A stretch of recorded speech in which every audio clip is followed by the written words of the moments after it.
are joined this morning for our Central Village gathering by Kari-Ann Hubbard. She is a nationally board certified acupuncturist, there we go, and herbalist in the East Valley, and she's been practicing since 2012. She's the mother of 3 boys, and our Zoom room has plenty of boy moms here this morning. And she's personally instilled the practice of sitting the month after birth of her 2nd son and experiencing that postpartum depression and anxiety that so many of us do after birthing our babies. She is very passionate about the postpartum period and supporting families in their health and mental well-being through this amazing and exhausting time of their lives. So welcome, Kari, here to speak to us about the Tao, the way, honoring new families and sitting in. Hi, thank you for having me. I'm excited to be here. And this is definitely something that's very important to me. I'm very passionate about. And it is the patients that I see, the clients that I see in the clinic in the postpartum period, it's like my favorite appointments because it's really just a nurturing and very loving time. Loving on the mama, and sometimes dads too, or just partners that come in. So it's really, I love it. Okay, so do you want me to share my slides here? Yeah, go for it whenever you're ready. Perfect. You have the floor. All right, here we go. Let me move some things out of my way. I've got some. And your mouse disappears. This is going to be fun. Okay, so the Tao of sitting in. And the reason why I named it, I know it's kind of an obscure title for this topic, but it's because the Tao, it runs through the way it's just a philosophy on how to live our lives. And to surrender to the moments that we're faced with in the same way that nature does, like it just in nature.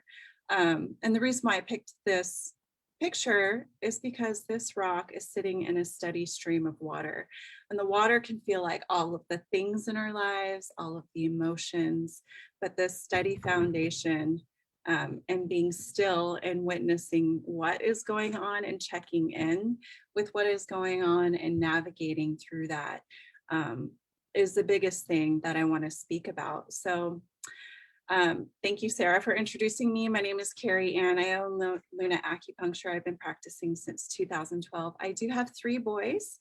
My oldest is 18. He's my bonus son. I met him when he was 6.5 years old, so I didn't really get to experience that postpartum period with him.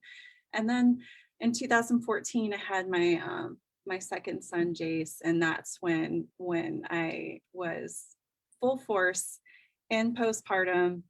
And pregnancy for me, I was practicing acupuncture, but focused, not so in depth in prenatal postpartum care. And my personal experience took me to this place where it's like there's such a need here to help families navigate through this. My experience postpartum with Jace was really challenging. I was trying to do all the things. I took care of myself through pregnancy, took hypno babies, did all the things, had midwifery care. I knew I had my plan in place. I like to plan. And then he came along, and that was it was comical because, it never goes according to plan all the time. And you don't know what you don't know in postpartum as far as like what you need and what you're comfortable with, and what works for you and your baby and your new family unit. So I tried to do all the things during that time and had difficulties with mastitis. I had a breast abscess, had to go to a breast surgeon. It was too much. And one thing that we're going to talk about a little bit later is your body is going to tell you when you are not listening to it. It's going to scream at you loud and clear. And that was my sign that even my midwife was like, you're doing too much. And that was with the 2, one much older, and then my newborn, and, and then adding another child into it. With the arrival of Cole in 2016, I was through pregnancy. I was like, okay, I can handle this, but it's this postpartum period that I'm actually going to prep for. And what does that look like? And ironically, I really didn't do acupuncture on myself in pregnancy. There are a few people that, there are a lot of acupuncturists in the Valley, but not that specialize in pregnancy. And some of them are a little wary of working on pregnant women. But I really didn't go to acupuncture as my go-to, which is, it's funny. It's just weird that I didn't do that. But talking about the Tao and its simplicity is the biggest thing that I want you to take away from this talk. So let's go to the next slide here. And this quote is actually from the second chapter of the Tao Te Ching. It says, "Under heaven, all can see beauty as beauty, only because there is ugliness. All can know good as good only because there is evil, and being and non-being produce each other. The difficult is born in the easy, long is defined by short, the high by the low, and before and after go along with each other." And that's written, the Tao Te Ching is the foundation and philosophy for Chinese medicine, Asian medicine. It's the foundation for Buddhism and then Taoism. And it's translated it as the Tao is the way, Te Ching is the strength of virtue scripture. And it's just really about knowing yourself, living within the seasons, and understanding that there's an ebb and flow. We might have a plan for ourselves and for our family, but that is going to shift and change just as baby grows, just as you change, just as you get firm in your foundation of whatever support role you are in your family dynamic. And so in addition to this, one thing that I narrow in with the Tao is that we are the microcosm of a macrocosm. Your baby is a microcosm of you, as you're the macrocosm of your family unit. And your support system is a macrocosm, and you are the microcosm of your environment and your support system. So what does that mean, and how do we surrender to these seasons and rely on the ones that are enveloping us in this very special time? So many of you have probably seen the yin and yang sign. There's the white and the black piece of it. And the yin is the darkness, and the yang is the brightness, the white. And they always have these aspects. In Asian medicine, when we talk about channel theory or diagnosing our patients, we look to see if there's an imbalance of these energetic shifts in the body. And we'll talk about just how it represents in our environment. But these balances in this energy, they're interdependent, they rely on each other, they're opposites, they're transformative, and they're mutually dependent. They cannot, just like that last quote from the second chapter, you can't know what beauty is unless you know what ugliness is, right? You don't have day without the night. So it's this interchange and balance, and that's how parenthood is. And that, just finding our needs, asking for what we need, and being able to shift with these changes. And an example that I wanted to speak to is like day and night. So you have night, which is like yang, vibrant energy, and the yin aspect of the evening. When the sun starts rising in the dawn, you have an interplay between energies. So here's yang, here's yin. The yang is coming up, the sun is coming up. The apex of the energy of the day is actually noon. And ideally, when I'm doing, this is just a side note, labor preps, like the midwives, acupuncturists always say, you want to do your labor prep in the morning when the energy is rising in the day, to give the energy for the mother to be able to start activating labor. So that energy of the day, we take that, so yang rises and yin is at a lower state, and then it's going to shift. But there is always an aspect of yang within yin and yin within yang. This is just something I threw together yesterday, and it's the inner transformation. And I already kind of spoke to it, that we are a microcosm of a macrocosm. You can take this to a whole other level if you want to talk about the universe, or if you believe in God, or whatever it is. But right now we're talking about this little family unit. So that blue circle is baby, and mother is holding baby, either internally or holding. And that's a very yin, nourishing aspect of it. And then the aspect of labor is very yang. So we have that inner transformation there. Labor And then the postpartum period is the time to really just go within and retreat, and then more yin, and then more yin phase for recovery. And so, yeah, I already spoke about, and then the macrocosm of the community, who in your support system, or your family, or your friends, or maybe you have a postpartum doula, or just all the care around you, that big, vibrant yellow circle that can kind of hug and envelope the family dynamic there. I love this quote because you see it a lot in pregnant, like for clients that come in, they, they're like, everyone has an opinion about stuff, or this is how my labor was. And so, they kind of project. And part of that projection, I think, is, just kind of healing their own stories and sharing that. But as you receive these stories or this advice, just knowing that it is not yours. And that's very part of the Taoist philosophy, is just letting these things come to you and not necessarily letting them affect you in a way that's going to shake you up, right? So if you know one woman, that's it. Like, just that is their own story. There are no two stories alike. There might be some similarities and nuggets of wisdom there, but that is it. I think that you can raise your child, we all know this, in many different ways. Some mothers are going to breastfeed, some are going to bottle feed, and it's all amazing.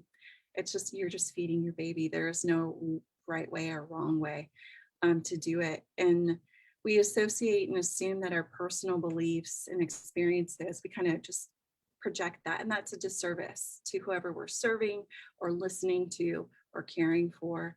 And we should know that there isn't one way to do postpartum. And then this is another quote from The First 40 Days, author Han O. She comes from a Chinese lineage, and she has some practitioners, acupuncturists. It's a beautiful book if you haven't seen it, with recipes, and she just writes very poetically. But mothers are as tender as their newborn. And I would say anybody in that little dynamic, dads, partners, whoever, they're very tender at that stage. I mean, sleep deprived, tired, just emotionally, physically demanding. So let's talk about the first 40 days, or sitting in, really, because I would like to think that the postpartum period goes like into the first year, just from what I hear from my personal experience, but from others that I've talked to, where, like the 9-month group starts coming along. I mean, and that's not a bad thing, because it's always changing. But what is sitting the month? And it's Zhao Yu Cui, it's confinement. It's translated as confinement, which sounds horrible, especially as we're coming out of quarantine. But really, it's about retreating and like bubbling yourself in, just this little golden bubble. And there's several reasons for it in the Asian culture and in other cultures too. And it's an investment. It's perceived as an investment in future generations. There are global traditions that honor this time, and they really make a beautiful ritual out of it. And we'll talk about that too. And they all average about, usually across different cultures, it's about 40 days. So we've got our 6 weeks of maternity leave here, about, not for all, but for many. And then the first year, like I said before, I feel like it's the first year of just really building that relationship. And this kind of shifted a little bit, the confinement, we're honoring and acknowledging the community aspect, which is really important, and raising a family and really nourishing the mother. But we moved away from that in the early 1920s, when hospital births became a thing, and the community kind of shifted away. There was more of an independent, smaller unit at play when it came to mother and baby.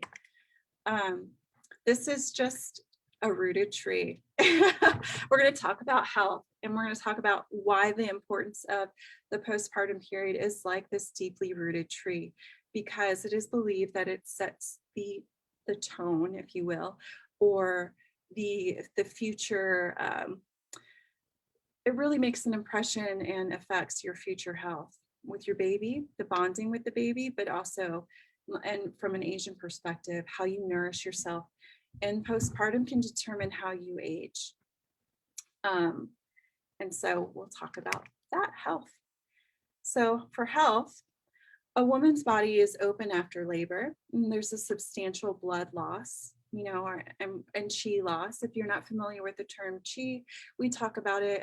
It's like vital energy. It's that glimmer in your eyes. It's that animated smile and the expression. It is the essence of your spirit. It is so many things. And the body is open to external pathogens after baby, because we're so vacuous. We're going to look at the anatomy and see like what's happening, just to make it clearer. But the body is open to external pathogens that will affect her later in life. So wind, or they call it wind. So these external pathogens, wind or excess stimulation during this time of deficiency, because it is a deficient state, we're building you back up, can cause internal imbalances that may be reflected in the state of menopause or old age. And not obeying these simple rules could indicate difficulties in postpartum, such as night sweats, insomnia, hair loss, headaches, thyroid issues, anxiety, abdominal pain, and irregular periods. And not only does this self-care benefit her or the parent, it would also help her in her bond with her baby. And this is not, the mother's just goes through all these physical changes, but even the partner, like the sleep deprivation, that can cause a deficiency as well. So we want to be really mindful of that too, and help nurture both of them, everybody involved.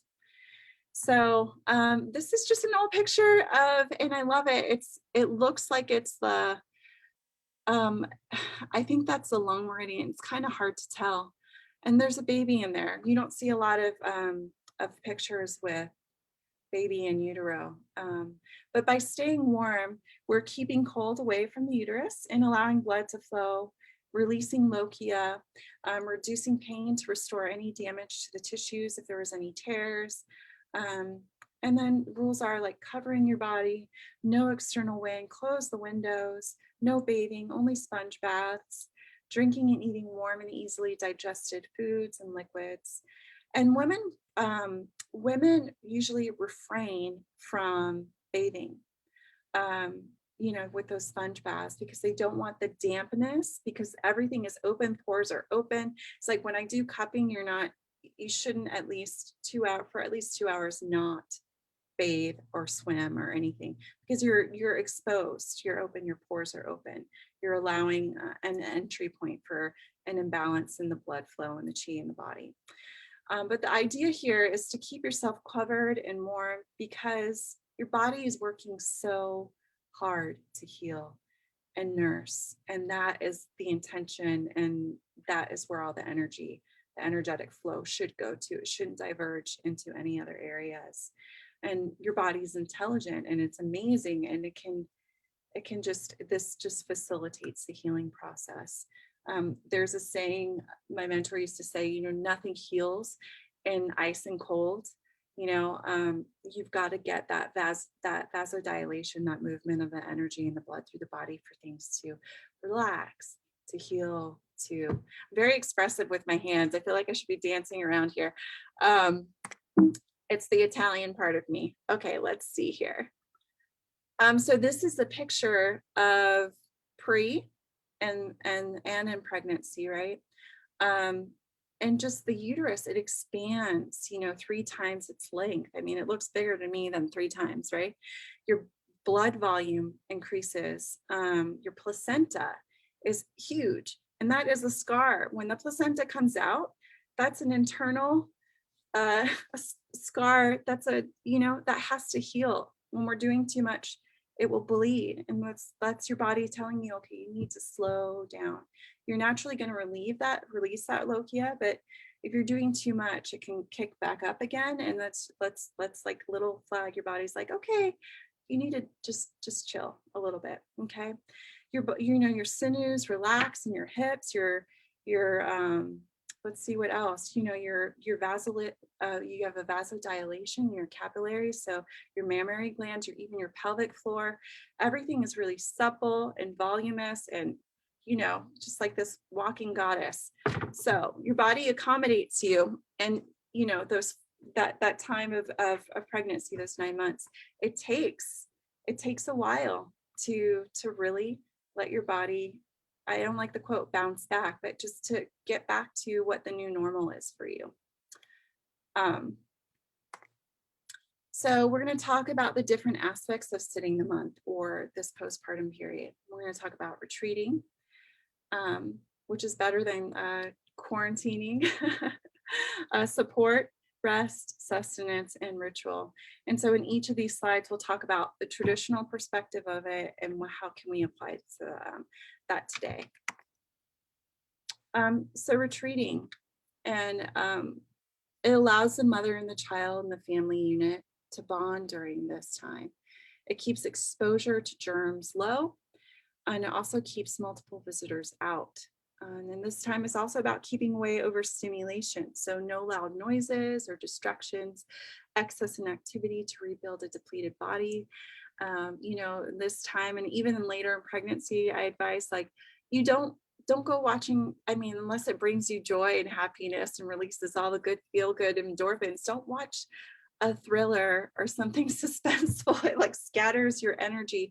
You don't want to invite that emotional imbalance into and take it in. You just want to rest. And processing this shift. This is a really big one, because if you and your partner, this is the first, bringing this little one in, and you haven't really talked about the relationship dynamic, who's going to be responsible for what the expectations are. You don't know what to expect if this is your first time. How can you clearly communicate within your little bubble what your needs are? And you know, you're still defining those things. And this retreat allows you the space and the time to really do that, to really navigate that, feel what feels right, and what works for you guys. What worked for so-and-so might not work for you. Those conversations are not to be dismissed, though, because you can actually get a lot of wisdom from other people's experiences if you invite it in. And that's the biggest thing. So your bubble is a sacred bubble. This is just a piece of artwork of these women just supporting this new mom.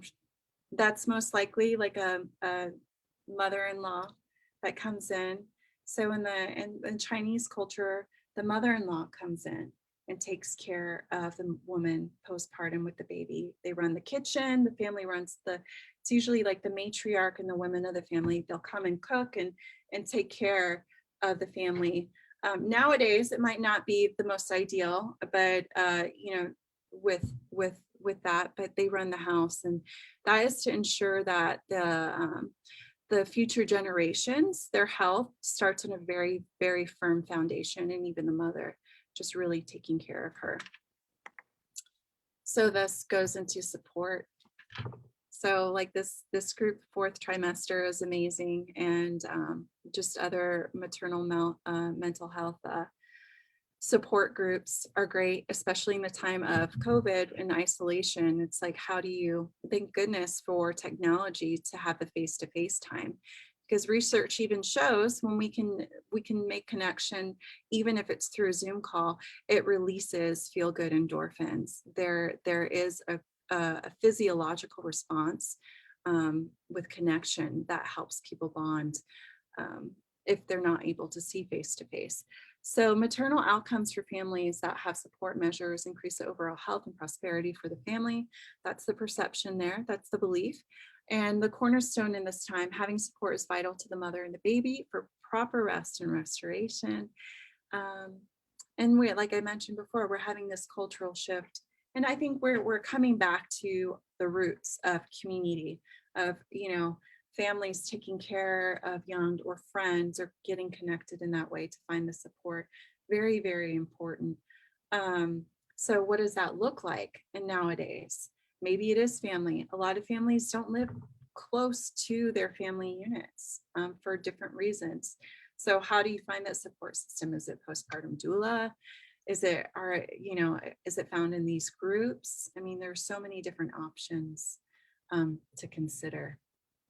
And if you don't have a support system, where are you finding that you need it? Is it emotional support? Is it just connection with somebody that can help, that relates to what you're speaking to? There are a lot of different avenues there.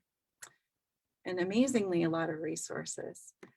So rest, literally feeding your baby and yourself. That's it. I had an exclamation point at the end of that sentence, and I was like, maybe I should take that out. That's a little too far, because it's not completely realistic, right? We get into postpartum and we have all these doctor's appointments, and that can be really overwhelming.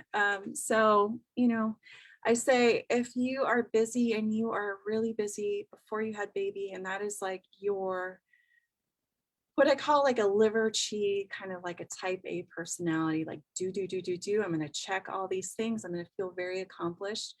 Then it's reframing your perception of accomplishment with, okay, if I can do one thing today, just to make myself feel like I'm doing something besides resting and nourishing this baby, which is all the things that you really have to do, then just pick one thing. Don't overcommit yourself. That was a problem with my first postpartum experience, is that I just overcommitted to too many things, and my body was telling me to slow down.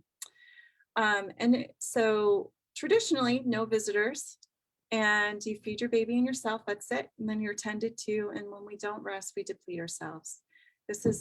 I guess this is driving home, because it's like on each slide is like, just take care of yourselves. And having support people for the things that you're unable to do, which seems easier said than done sometimes, either for financial reasons or not having local connections. But I found that when you reach out in those groups that I mentioned before, people are more than generous, and they have such open hearts and want to help another, regardless if they know them or not. They're very, very loving and supportive people. And the golden rule is just one thing outside of this. So that's what I say. If you have to just do one thing, if that's like how you roll, just pick one thing. Okay. So sustenance. As I mentioned, the mother-in-law and the women of the family are running the kitchen, and the food you eat postpartum is what nourishes your body, and it replenishes it with vital nutrients to restore your energy, and helps restore your blood and build it back up, and your immune system and your collagen. So a lot of the time we'll talk about what the diets look like. The food are very collagen rich, easy to digest, like slow cooked, warm foods. It's kind of hard to perceive that in Arizona because it's so hot here, wanting to eat it, but, or, eat soup or anything, but there's something very nourishing. And it's warm. So ritual, so different cultures have different traditions, and they acknowledge this transformation, because like in pregnancy, you're just like this gorgeous goddess, or you're around this person that's going to have this baby, and then afterwards the baby gets the attention, and rightly so. It's just like this sweet little baby, but the mother is the baby too. The mother and everybody in that household needs a little bit of loving. So we get so enraptured with little baby, and then who's holding the mother, right? So Greece, they provide chamomile tea and put it on the breast for the baby. And chamomile is very calming, and it helps promote lactation. Native American tribes do a ritual bath, and they name the baby. In Latin America, someone takes over the domestic duties and just runs the house. And honoring and having pride in this transformation allows women to really decrease their fear and stress and depression in this time, because they're being taken care of. And then Ayurveda medicine uses warming herbal oils. They do an Abhyanga lymph massage from head to toe, scalp, It stimulates the pineal gland, it removes the lymph, it helps with mastitis, it helps with the breast, the ducts in the breast, helps with recovery, the uterus alignment. It is amazing.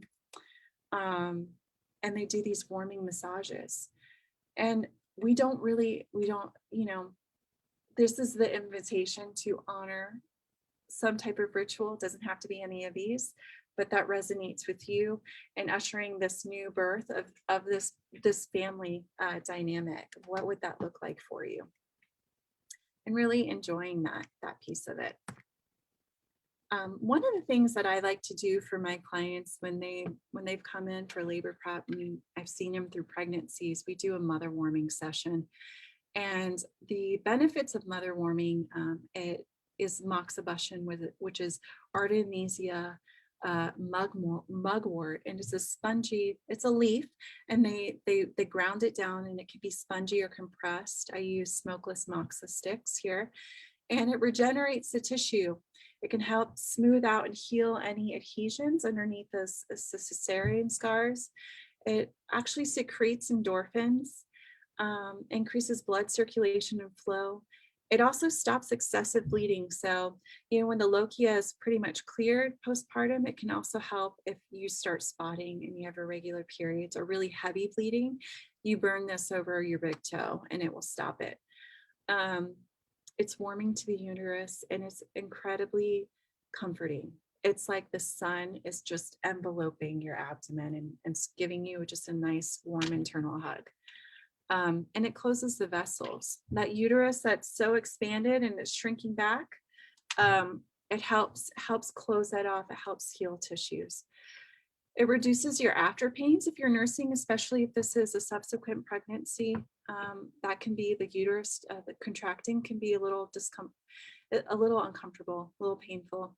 It maintains the energy in the body. So research can show if you burn this over parts of your, like spleen 6 and stomach 36, these are 2 parts on your leg. It helps increase red blood cell count, platelet count, and white blood cells. So it helps boost your immune system, and patients with anemia, it's actually really restorative for them. And, there's no constipation with iron supplements and all that fun stuff. There's a point over the abdomen too, where we have our vagus nerve. We have a nerve of bundles, and we're going to talk about REN 12 in the acupressure section that your vagus nerve sits right behind this acupuncture point, and burning the moxa over this point actually kicks in your parasympathetic nervous system. And the parasympathetic nervous system is your rest and digest. It is the key to making your body feel safe. You are not in your fight or flight stress mode. You're not hyperactive. So this is a lovely way to just get you to feel safe, to feel cared for, and to really kick in the parasympathetic nervous system. It helps increase milk production, and like I said, it helps with blood. And we use it to turn breech babies. It causes these minor uterine contractions that help shift. So, helps encourages baby to shift. And with the REN 12, the vagus nerve, the root, I keep touching this point, you can't see it, but I'll show you in a second. The Bao Mai is a connection between the heart and the uterus.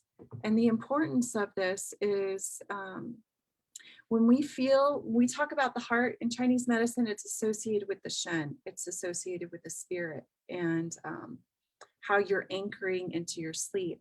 How is your heart settled? How are you feeling emotionally? This connection between the heart and the uterus is a very important one.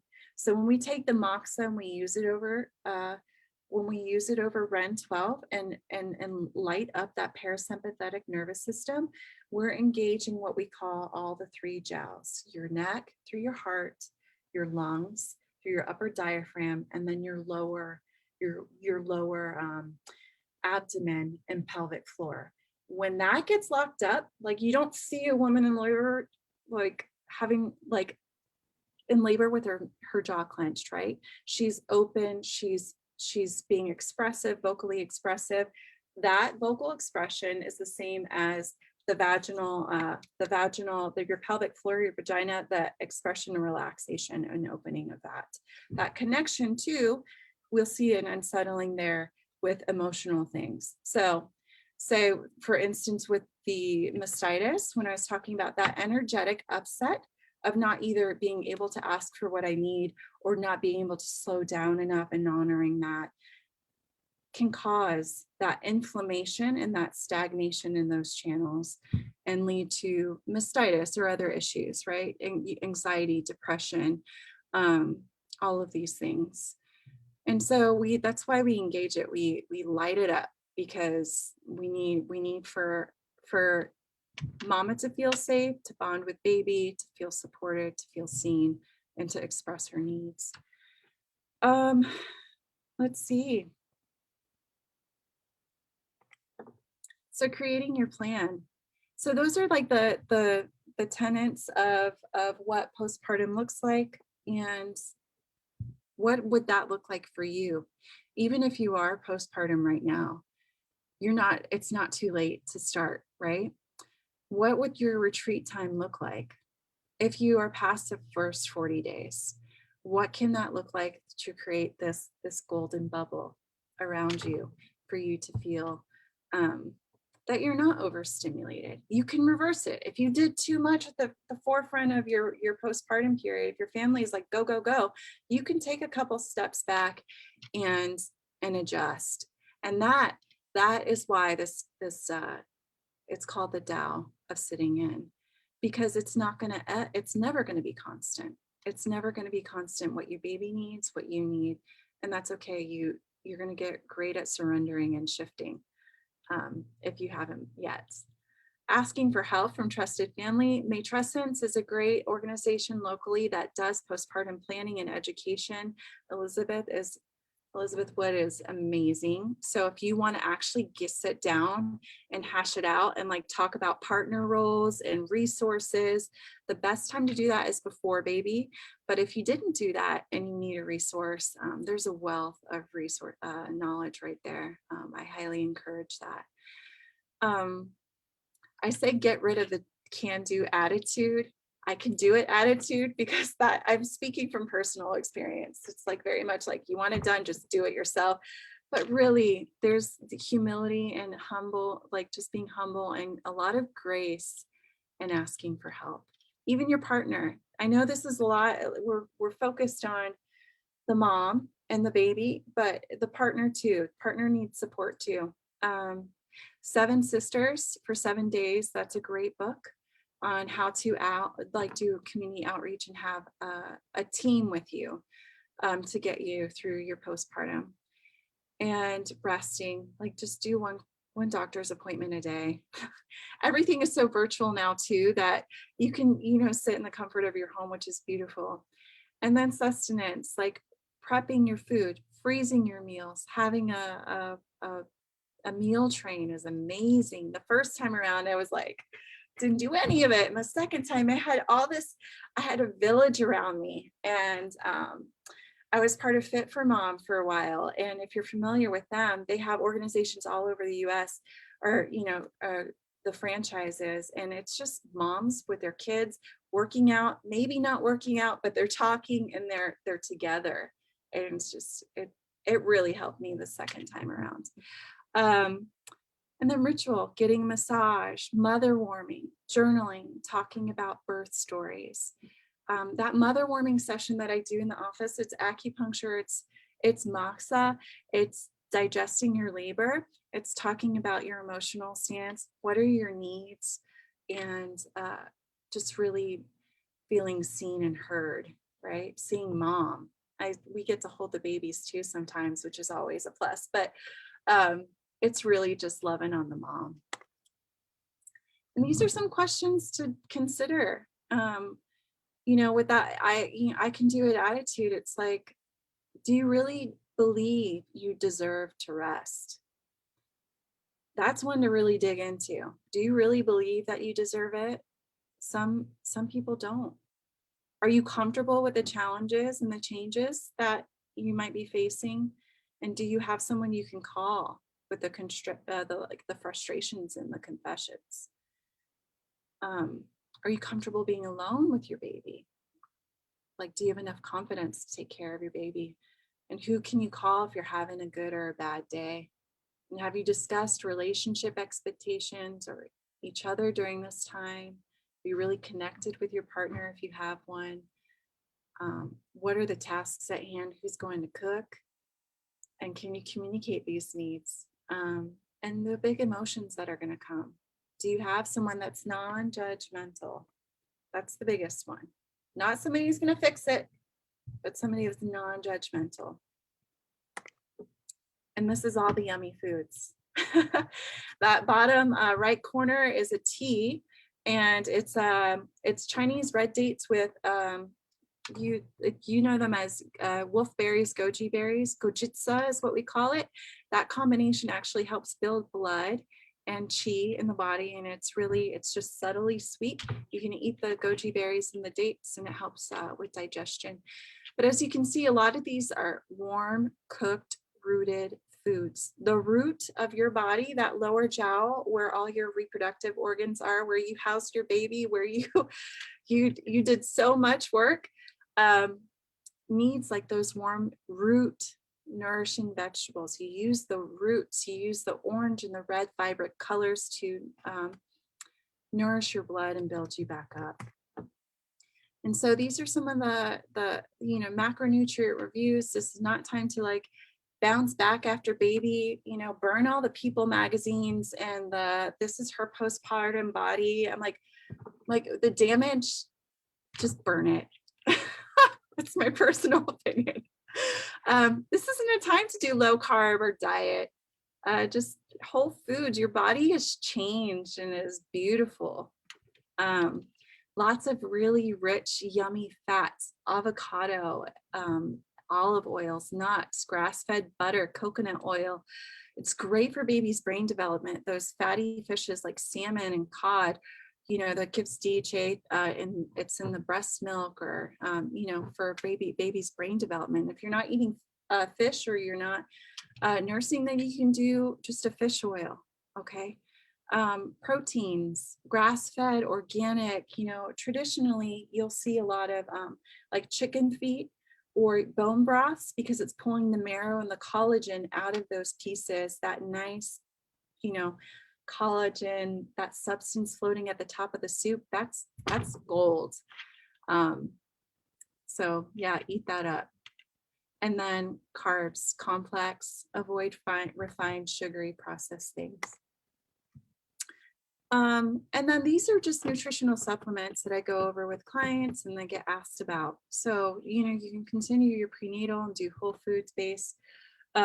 Fish oil, as I mentioned before, magnesium citrate, especially if you ran constipated in pregnancy and those first few bowel movements are not comfortable postpartum, then you can take magnesium citrate. A lot of people, I recommend Calm, and take that in the evenings, and that can help with softening the stool, making it a little bit easier, helps with relaxation. Probiotics, especially if you're giving antibiotics in labor. So if you had a cesarean, or maybe you tested GBS positive and you were administered antibiotics in labor, those are, probiotics are really great. It's also really great for mental health.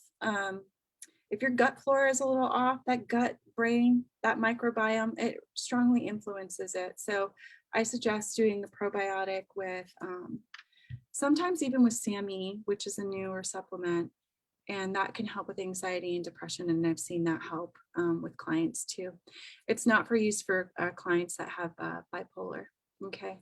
And then adaptogens. There's so many amazing herbs that are safe while you're breastfeeding that help boost your immune system and stress management. I can't take away your life stressors, right? But we can help the body bounce back out of that sympathetic response and quickly recalibrate into parasympathetic.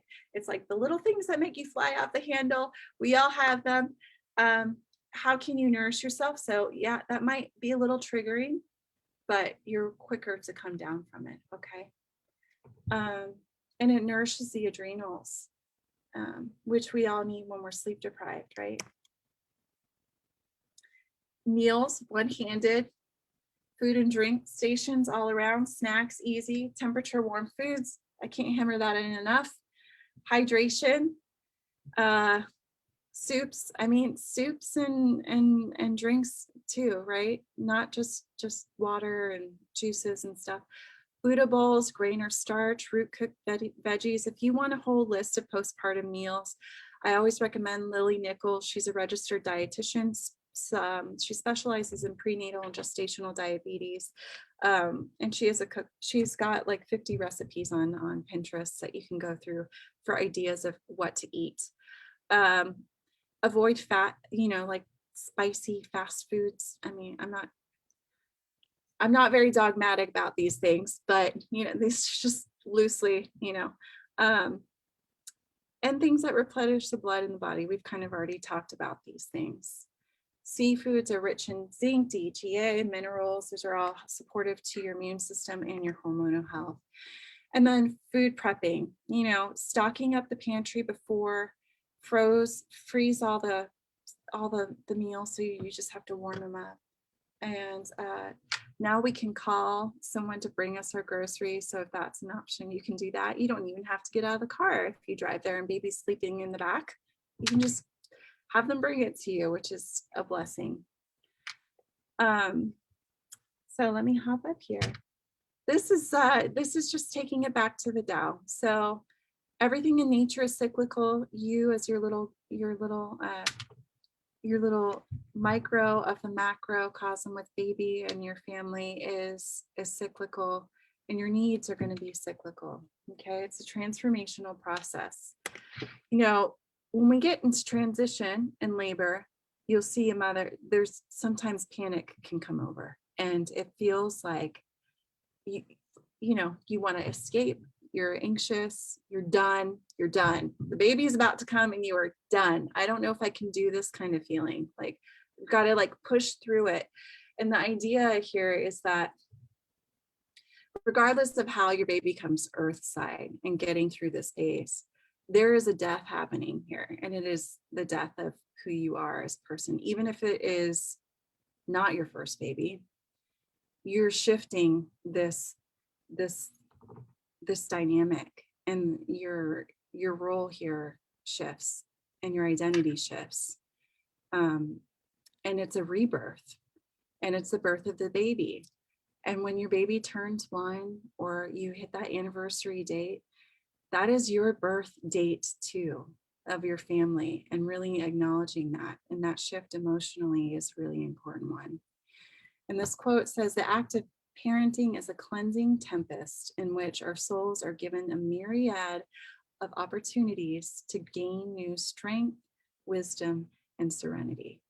And that is the Tao. It is when things come to us and it teaches us, and it's not always the most graceful experience, right? We can have big emotions with it, but if we can get something from that lesson of what we're pulling from it, then we are living with the rhythms of our life as gracefully as possible. This is a picture of me with my, and that's me nursing my son Cole, and my husband threw cups on my back because, hello, just holding babies and life in general, we all tend to hold neck and upper back pain. But it's really relieving for that. But that's just an example of multitasking, taking care of myself while taking care of the little ones. But that time was one of the hardest times for me. And that is when it really ironed. And, even if I was prepped postpartum, I knew what postpartum anxiety and depression looked like. That picture here with me and Cole there was a Bloom event, and it was around Mother's Day.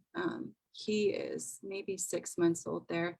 He's a happy, smiley little baby, and I'm smiling, but literally moments before, probably 30 minutes before that picture, I was bawling in my car talking to my parents, and I had a breakdown, So it's really important, even when mom is smiling, and I'm getting emotional about it because it brings so many, it is so complex postpartum.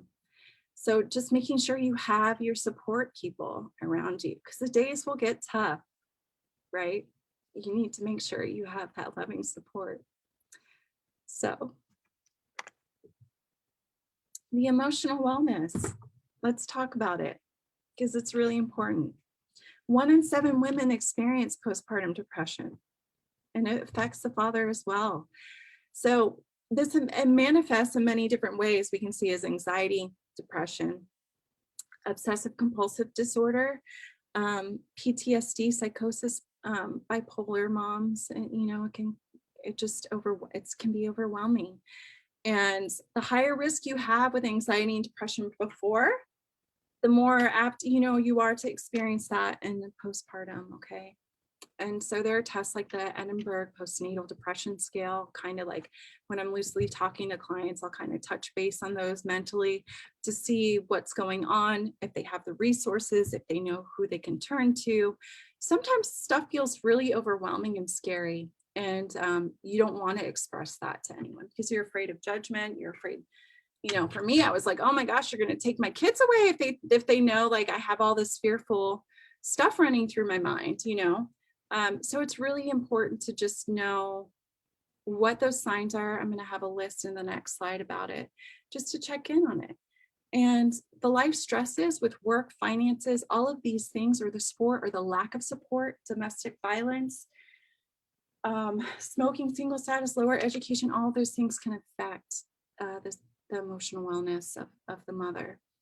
And the postpartum risks for postpartum depression, anxiety is lack of sleep, difficulty breastfeeding, life stresses, birth trauma. And so these are some of the symptoms here, right? Loss of interest, feeling apathetic, eating habits change. There's an anxiety or panic attack, racing, scary thoughts, not being a good parent. I mean, you can read through this: sadness, sleeping too much, not sleeping at all. Fear of being alone with the baby, not being trusted to take care of the baby, meet baby's needs. And in Chinese medicine, we taught, going back to that slide of the Bao Mai with that heart and uterus connection and really slowing down so your energy, your vital force, your energy is able to work in a way that everything runs smoothly. When you see anxiety, when you see irritability, when you see fear, all of those are connected with specific meridians. When you see grief, maybe it was a loss, we tap into talking about those emotions, not holding on to those emotions. You're not speaking your truth. You're not expressing and feeling safe. Then everything is locked up. Everything is stagnated. You're holding on to those emotions. They are manifesting in your body from a TCM expression. And we need to release it. We need to let it go.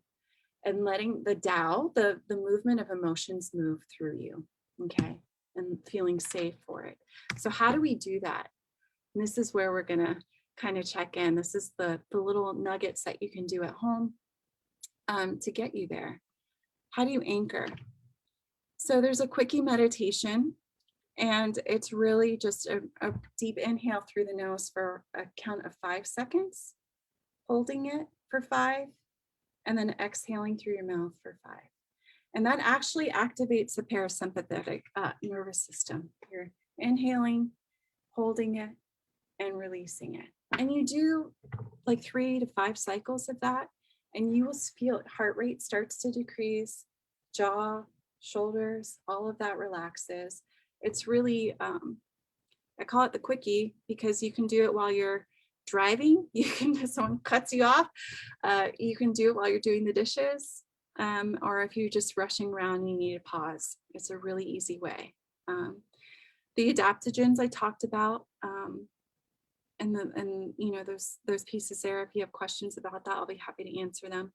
Hydrosols are great because it takes the derivatives of the plant matter, and you can even give these to your little ones.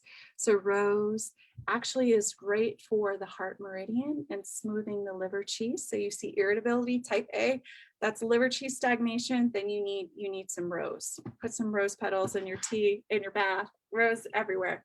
Lavender and peppermint. Flower essences, the same thing. Bach flower remedies is a really great one. There's one called Rescue Remedy, and there's one for sleep you can take and helps with trauma.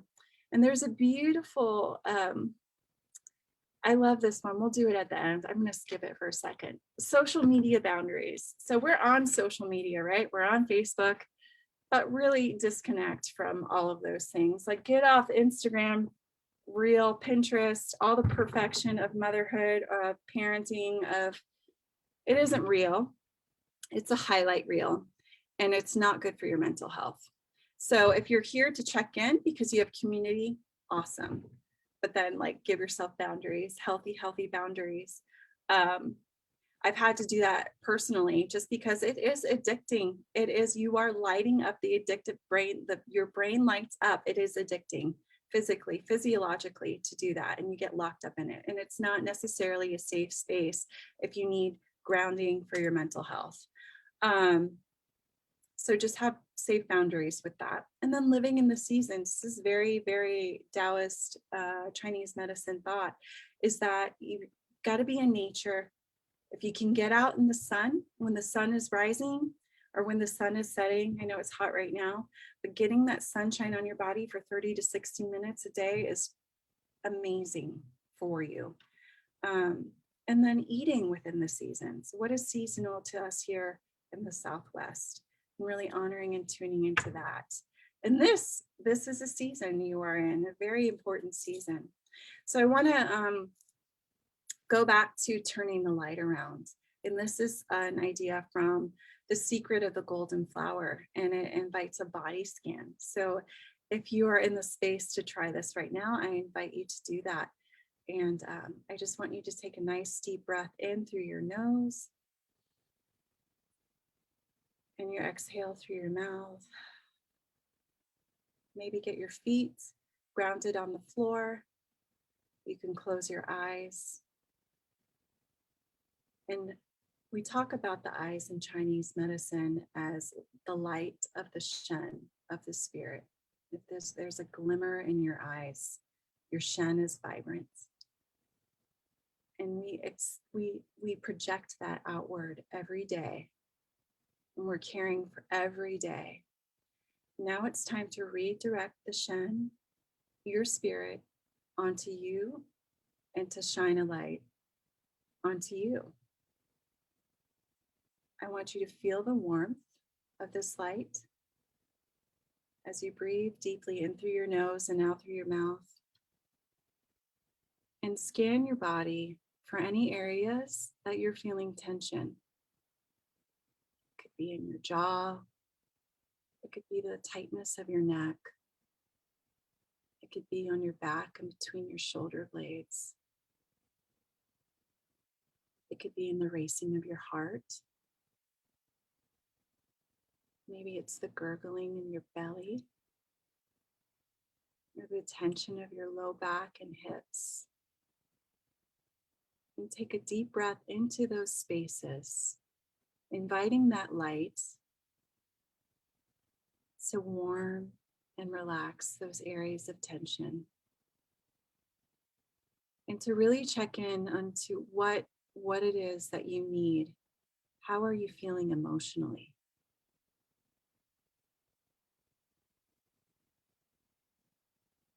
And thanking your amazing body for the hard work and everything that you're doing.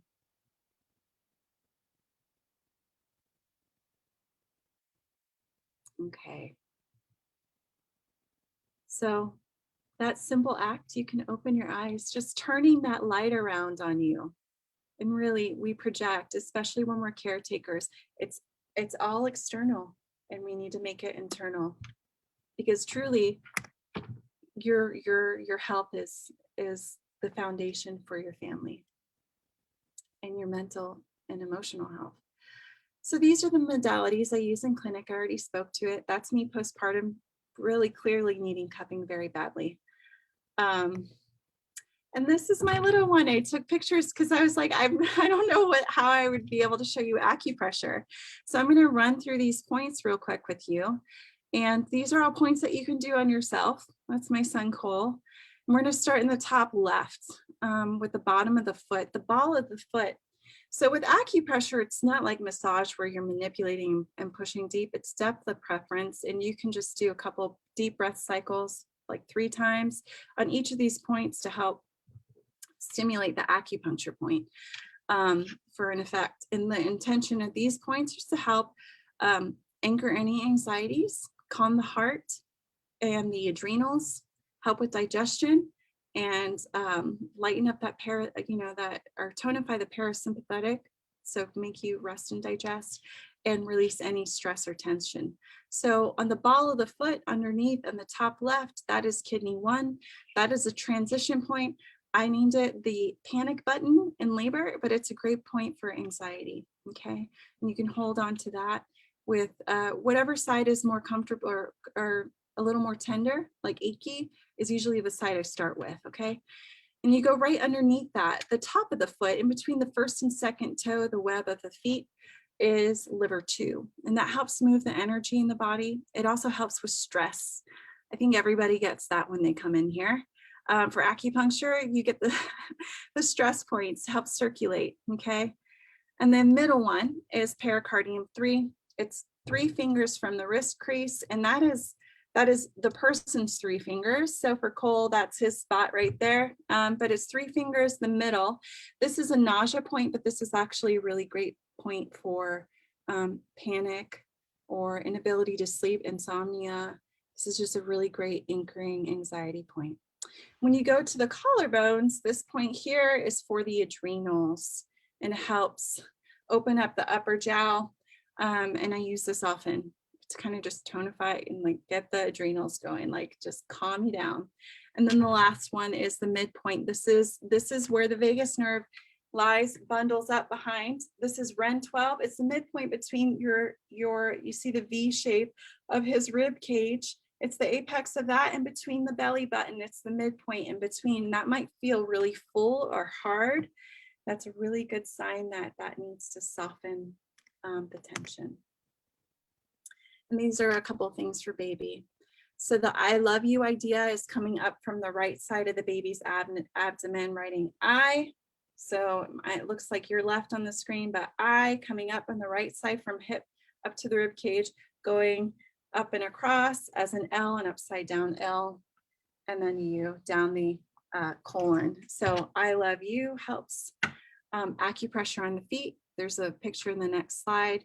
And then yin tong is this third eye point right in the middle of the forehead, and just lightly stroking baby's head will put them in a trance.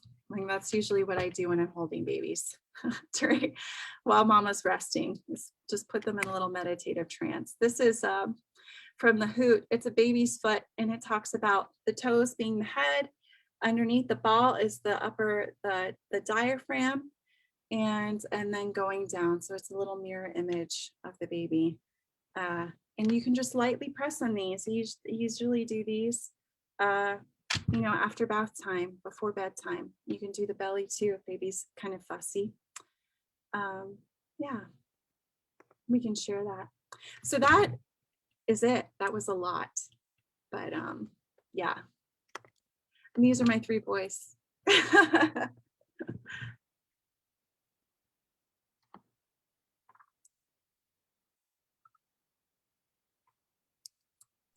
Oh my goodness. Thank you so much, Kari. Sorry, I got distracted with your cute boys. Oh, thank you. Thank you. It was a lot, but I learned so much. And I think that everyone that tuned in today will have learned a lot as well. Before we pop off of Facebook Live, I just want to encourage you to check out Kari-Ann's page at Luna Acupuncture, and also to reach out to her if you have any questions. And then I want to invite you to our next gathering for 4th trimester, not next week.